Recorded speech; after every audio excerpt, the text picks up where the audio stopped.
Hello friends, जैसा कि आप सभी को पता है कि हमारी पॉलिटिकल साइंस की एक सीरीज चल रही है। उसी में हम डिस्कस कर रहे थे ब्रिटेन के संविधान के बारे में कि ब्रिटिश के जो कॉन्स्टिट्यूशन है उसकी क्या विशेषता है, उसके स्रोत क्या है और उसका किस तरीके से विकास हुआ। लास्ट लेक्चर में हमने डिस्कस किया था ब्रिटिश जो कॉन्स्टिट्यूशन है, संविधान है, उसकी विशेषताओं के बारे में कि उसकी क्या विशेषताएं हैं, जैसे कि वह अलिखित स्वरूप में है, मिश्रित संविधान है, लचीला है, इसके अलावा संसदीय शासन व्यवस्था, एकात्मक संविधान, विधि का शासन इत्यादि। ये सब प्रमुख विशेषताओं के बारे में हमने डिस्कस किया था। आज के लेक्चर में हम डिस्कस करने वाले हैं ब्रिटेन के संविधान का एक महत्वपूर्ण जो स्रोत है, अभिसमय। अभिसमय का मतलब क्या होता है कि विश्व के कोई भी, चाहे कैसी भी राजनीतिक व्यवस्था हो, उसमें जो अभिसमय है और जो वैधानिक परंपराएं हैं उनका बहुत ही ज़्यादा महत्वपूर्ण स्थान है। चाहे वह कोई भी कंट्री हो, उसका चाहे वह लिखित संविधान हो, चाहे वह अलिखित संविधान हो, सभी कैसा भी स्वरूप हो, उसका हर स्वरूप में विकास करने में महत्वपूर्ण योगदान दिया किसने? अभिसमय ने। अगर ब्रिटेन की बात की जाए ना कि ब्रिटेन के संविधान में जो अभिसमय है उसका क्या रोल है, तो ब्रिटेन का जो संविधान है ना वो अभिसमय की शास्त्रीय भूमि कहा जाता है। यानी कि ब्रिटेन का ऑलमोस्ट हम कहें ज़्यादातर जो संविधान है, जैसे कि हम कहेंगे कि राजा से संबंधित अभिसमय हो गई, कैबिनेट से संबंधित अभिसमय हो गई, संसद से संबंधित, मंत्रिमंडल से, टाइम टाइम पर अनेक प्रकार के वहाँ पे अभिसमय लागू किए गए, जो कि एक प्रमुख स्रोत के रूप में ब्रिटेन के संविधान में महत्वपूर्ण भूमिका निभाते हैं। सबसे पहले हम डिस्कस करें कि तो ब्रिटेन का जो संविधान है ना, ब्रिटेन में अभिसमय शासन का एक अभिअंग माना जाता है, क्योंकि संपूर्ण जो शासन पद्धति है वो अभिसमय पर आधारित है। इसलिए परंपरागत कानून को सूखे ढांचे पर मोस चढ़ाने का जो कार्य किया गया है, मतलब यहाँ तात्पर्य है कि जो वहाँ का जो मतलब कि शासन व्यवस्था है उसको सुचारू व्यवस्थित तरीके से ढंग से संचालित करने में एक सहायक तत्व के तौर पर, एक प्रमुख स्रोत के तौर पर कार्य करते हैं अभिसमय। इसीलिए ब्रिटेन के जो संविधान है ना, ब्रिटेन का जो शासन व्यवस्था है उसका जो अध्ययन है पूरी, यानी कि उसके जो पूरा बेस है ना वो अभिसमय पर आधारित है।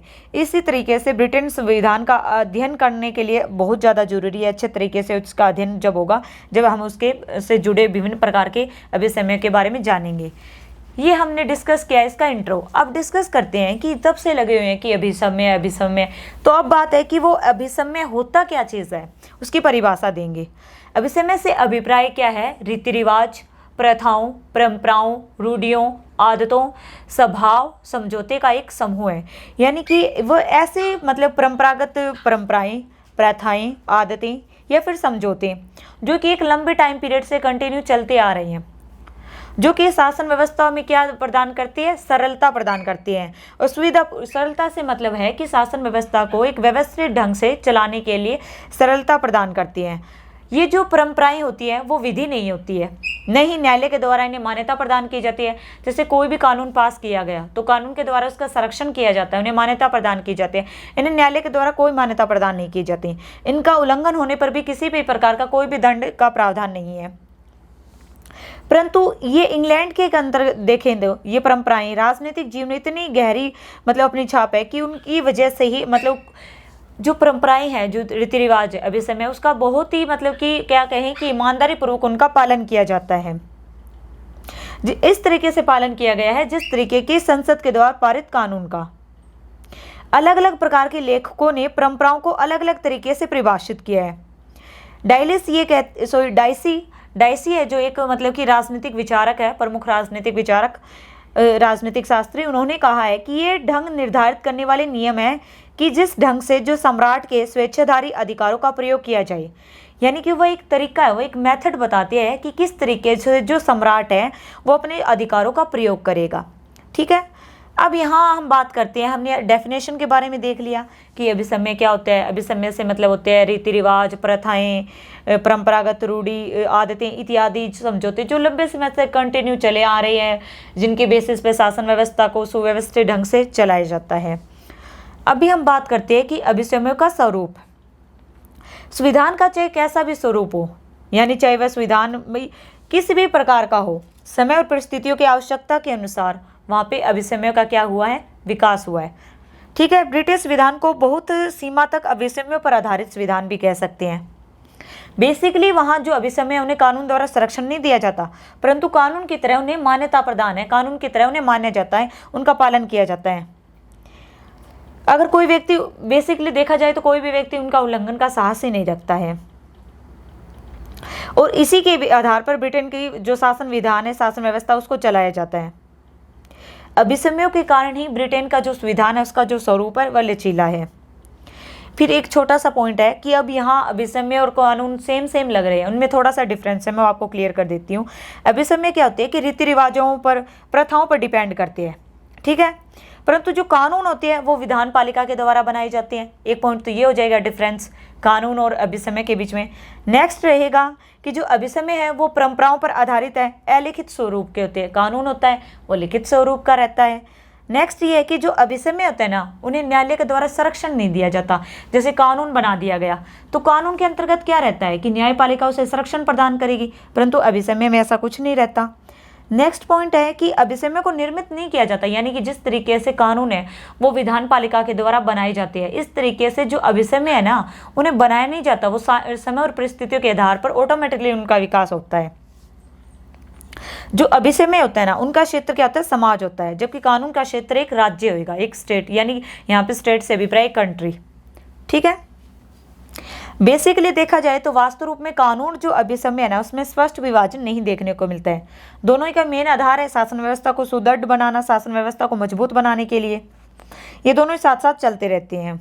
अब बात करते हैं कि जो ब्रिटेन का जो संविधान है ना उसका में जो अभिसमय है ना उनका वर्गीकरण किया गया है भी कौन सा भी, जैसे राजा से संबंधित हो गया, कैबिनेट मंत्री, कैबिनेट से संबंधित हो गया, संसद से संबंधित हो गया, राष्ट्रमंडल से संबंधित हो गया। तो सबसे पहले हम डिस्कस करते हैं राजा से संबंधित। समय समय पर राजा से संबंधित अनेक प्रकार के अभिसमय को विकसित किया गया। भी जो ब्रिटिश सम्राट है वो लोक सदन में बहुमत दल के नेता को मंत्रिमंडल बनाने के लिए आमंत्रित करेगा और उसी को वह प्रधानमंत्री नियुक्त करेगा। सम्राट है वो मंत्रिमंडलों बैठकों की अध्यक्षता नहीं करेगा। सम्राट संसद को प्रतिवर्ष एक बार अवश्य आहूत करेगा। सम्राट प्रधानमंत्री के परामर्श पर कॉमन सभा को भी भंग कर सकता है। सम्राट संसद के द्वारा पास किए गए किसी भी विधेयक पर निशेष जो मतलब विटो पावर का इस्तेमाल प्रयोग नहीं करेगा। ये किससे संबंधित है, राजा से संबंधित है।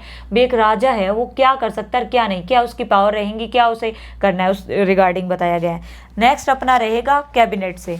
कैबिनेट से मतलब है कि कैबिनेट से रिगार्डिंग भी कैबिनेट है वो सामूहिक रूप से अपने कार्य के लिए, यानी कि जो मंत्रिमंडल है कैबिनेट है वो सामूहिक रूप से अपने कार्य के लिए क्या रहेगी, संसद के प्रति उत्तरदायी रहेगी, पार्लियामेंट के प्रति। एक ये रहेगा। और जिस दल को भी जायज सी बात है बहुमत मिलेगा उस दल के नेता को प्रधानमंत्री बनाया जाएगा। प्रधानमंत्री वो लोकसभा का सदस्य रहेगा, लोकसभा का नहीं, यानी हाउस ऑफ कॉमन का रहेगा। कैबिनेट की जो सारी कार्रवाई है वो सुचारू रूप से चलाई जाएगी, कुछ कार्रवाई को गुप्त रखा जाएगा। प्रधानमंत्री है वो कैबिनेट का गठन करेगा। एक पॉइंट ये रहेगा। नेक्स्ट है संसद से संबंधित अभिसमय। कुछ संसद से रिगार्डिंग, पार्लियामेंट से रिगार्डिंग भी। संसद एक सर्वोच्च संस्था है, सबसे जो सर्वोच्च संस्था, जैसे अपनी यहाँ पे किसको है, न्यायपालिका को माना गया, उसी तरीके से ब्रिटेन में किसको माना गया है, सबसे मतलब सुपरमेसी किसे दी गई है भाई, सबसे बड़े किसको रखा गया है, सबसे ऊपर पार्लियामेंट को रखा गया। नेक्स्ट है कि संसद का अधिवेशन वर्ष में कम से कम एक बार अवश्य होना चाहिए, ये भी है। फिर लोक सदन का अध्यक्ष है वो निर्दलीय निष्पक्ष होना चाहिए। और उसके अलावा ये कहा गया है कि कोई भी मतलब कि वित्त विधेयक है सबसे पहले लोक सदन में शुरू किया जाएगा, ना कि लोकसभा में। लोक सदन मतलब जनता के द्वारा चुनी गई प्रतिनिधि, जिस तरीके से अपनी यहाँ लोकसभा होती है। तो जो वित्त विधेयक है उसको कहाँ रखा जाएगा, सबसे पहले किस सदन में प्रस्तुत किया जाएगा, लोकसभा में, ये हो जाएगा। फिर राष्ट्रमंडल से संबंधित अभिसमय। राष्ट्रमंडल से रिगार्डिंग ये है कि राष्ट्रमंडल के बारे में अनेक प्रकार के अभिसमय जारी किए गए। भी राष्ट्रमंडल सम्मेलन का उद्घाटन है वो मतलब महारानी करेगी। उसके अलावा किसी भी उपनिवेश के संबंध में संसद तभी कानून बनाएगी जब उपनिवेश की ओर से ऐसा लिखित पत्र प्राप्त किया जाएगा। ऐसा नहीं है कि वो अपने मनमाने ढंग से किसी भी उपनिवेश अपनी कंट्री के लिए जो कानून बनाए। उसके अलावा है कि अब कंक्लूजन ये निकलता है कि हमने डिस्कस कर लिया कि अभिसमय क्या है और ब्रिटेन के अंतर्गत किससे रिगार्डिंग कौन से अभिसमय पारित किए गए। अब हम डिस्कस करते हैं कि अभिसमयों का महत्व क्या है, क्या इंपॉर्टेंस है। जो ब्रिटेन का जो संविधान है ना उसमें अभिसमय का बहुत बड़ा महत्व है, क्योंकि ब्रिटेन का जो संविधान है ना उसका हृदय मान के चलते हैं हम, किसको माना जाता है, अभिसमय को माना जाता है। हमने ऊपर डिस्कस किया अभी राष्ट्रमंडल से रिगार्डिंग हो गया, कैबिनेट से संबंधित, संसद से संबंधित, राजा से संबंधित इत्यादि। जो व्यक्ति ब्रिटिश संविधान का अध्ययन करना चाहता है ना उसको परंपराओं पर भी ध्यान देना चाहिए। क्योंकि ये एक लिखित संविधान और ये परंपराओं पर बेसिस है, क्योंकि ब्रिटेन के संविधान के विकास में भी अभिसमय ने महत्वपूर्ण योगदान दिया है। ब्रिटेन संविधान में बहुत कुछ अभिसमयों से ही उपज हुआ है। इंग्लैंड में जो लोकतांत्रिक शासन प्रणाली का जो प्रचलन है, राजतंत्र से लोकतंत्र का ये रूप, इंग्लैंड को ये सब प्राप्त करने में ऐसे ही प्राप्त नहीं, अभिसमयों का इंपॉर्टेंट रोल है। अब जिस तरीके से हम बात करें अभिसमयों द्वारा ब्रिटिश संविधान को क्रियान्वित करने में, यानी कि ब्रिटिश संविधान को लागू करने में, भाई ये नहीं कह सकते कि अभिसमय ने खाली ब्रिटेन संविधान के विकास में सहायक रहा है, बल्कि उसे कार्यरूप में इन्फोर्समेंट में लाने के लिए भी ब्रिटेन में जो कुछ भी ऐसे अभिसमय जो कानूनी संप्रभुता और राजनीतिक संप्रभुता के बीच में सामंजस्य स्थापित करने का भी कार्य करते हैं।